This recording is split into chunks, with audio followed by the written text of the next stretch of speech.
Cikgu, saya bagi cikgu. Nama cikgu bagi saya. Ya, Mas. Ini markah awak untuk peperiksaan kali ini. Oh, markah saya cikgu. Ini markah peperiksaan hari itu. Ya. Alamak, teruk ni cikgu. Kenapa Rizal? Bukan risau sangat, Man. Macam mana ni cikgu, masa depan saya? Saya Jangan takut risau. cikgu. Untuk markah, ni ada bakat setiap orang tu tak sama tau. Mungkin bakat awak ni bukan untuk mata pelajaran ini.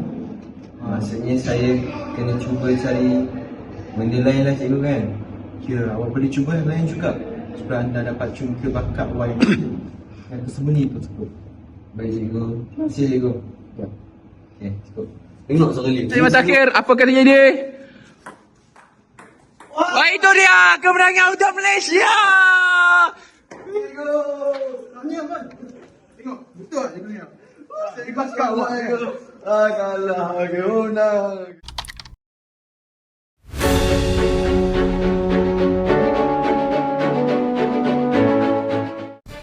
Salam sejahtera, saya Frankie Chua. Saya Chan Kailun. Faktor emosi memainkan peranan penting dalam membentuk minda kelas pertama. Emosi adalah reaksi alami kita terhadap persekitaran dan pengalaman hidup kita. Emosi yang positif seperti motivasi dan kepercayaan diri dapat membantu kita untuk memperbaiki minda dan meningkatkan prestasi. Sebaliknya, emosi yang negatif seperti rasa kebimbangan dan kebencian dapat mengganggu minda dan menghalang kejayaan.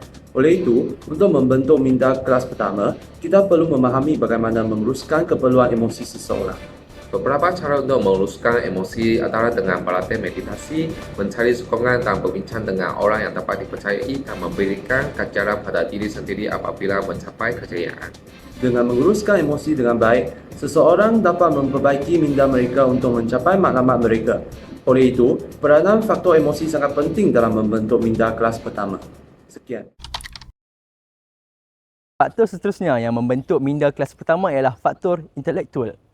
Faktor ini meliputi kepada 4 bahagian, iaitu keupayaan kognitif, kemahiran komunikasi, keupayaan menganalisis dan kreativiti. Baiklah, apabila faktor intelektual ini dimaksimumkan, guru akan dapat meningkatkan kualiti pengajaran. Kemudian, murid-murid akan lebih mempunyai sesi pembelajaran yang lebih bermakna dan objektif pembelajaran akan lebih tercapai dengan jayanya. Seterusnya saya serahkan kepada saudara Amin. Terima kasih kepada rakan setugas Ehsan bersama saya Amin. Jadi faktor intelektual dalam memupuk minda kelas pertama seterusnya adalah memupuk budaya pembelajaran. Jadi murid-murid kita perlulah sentiasa mengamalkan budaya untuk terus belajar, meningkatkan kemahiran mereka dalam masa yang sama, memotivasikan juga rakan sekelas mereka untuk terus belajar dan juga menggalakkan dalam kelas itu berlakunya interaksi antara guru dan juga murid apabila mereka cenderung mengamalkan pembelajaran dalam kehidupan seharian mereka.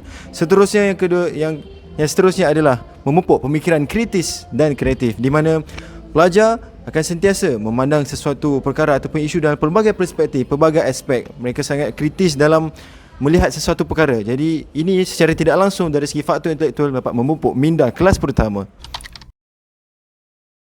Hello everyone, welcome to my vlogs. I am TikToker Wang. Hari ini saya ingin mengkongsikan adakah peranan faktor kewangan dalam membentuk minda kelas pertama. Dengan mempunyai kewangan yang mencukupi, kita dapat menyediakan pelbagai sumber pengetahuan atau bahan bacaan seperti buku, jurnal, surat khabar, majalah dan sebagainya. Dengan bahan-bahan bacaan ini, semua yang cukup pula kita dapat memperoleh pelbagai ilmu pengetahuan dan informasi yang lebih lengkap dan berkualiti. Murid-murid yang membaca semua bahan bacaan ini terus dapat mencetus pelbagai idea dalam minda mereka. Ya, bukan itu sahaja. Sekiranya kita mempunyai wang yang banyak, kita dapat membeli pelbagai alat bantu mengajar atau alat elektronik yang perlu digunakan di sekolah. Sebagai contoh, pihak sekolah boleh membeli bahan-bahan konkret seperti bentuk-bentuk geometri, iaitu kubus, sfera, silinder, kon, piramid dan sebagainya. Manakala alat elektronik pula, guru boleh membeli produk seperti komputer, smart TV, visualizer dan sebagainya untuk murid-murid. Guru-guru sekolah boleh menggunakan smart TV dan visualizer dalam PDP mereka supaya murid-murid dapat menjalankan pembelajaran dengan jelas Bukanlah hanya belajar daripada buku teks yang begitu abstrak.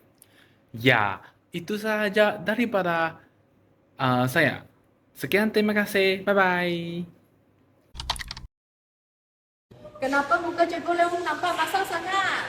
Cikgu, saya tak tahu cara kerohanian untuk membentuk minda kelas pertama dalam pengajaran saya. Sakit kepala.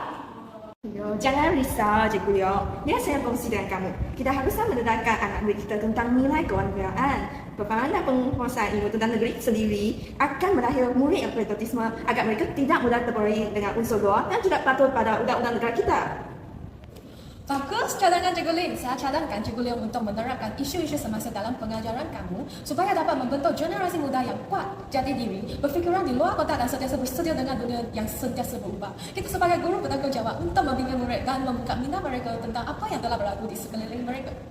Bagus idea-idea cikgu ya. Saya ada satu idea lagi. Guru wajar menasihati murid untuk mengetahui budaya tahunan. Perkara ini perlu dititik beratkan oleh guru supaya murid dapat saling menghormati dan bertolak ansur sesama masyarakat tanpa mengira rata belakang. Contohnya, mereka tidak menunjukkan sikap prasangka akan adat resan dan kepercayaan sesuatu masyarakat. Bagus Cikgu Leong, kamu dah dapat idea. Jadi murid yang memindah kelas pertama juga haruslah ikhlas dan jujur untuk mendalami budaya bangsa lain. Betul dengan itu. Murid akan menghargai orang lain dan mudah diterima masyarakat walau di mana mereka berada serta mudah untuk bawa diri di tempat orang di samping sentiasa dihargai oleh orang lain. Ya, saya faham. Nasib baik ada panduan cikgu-cikgu.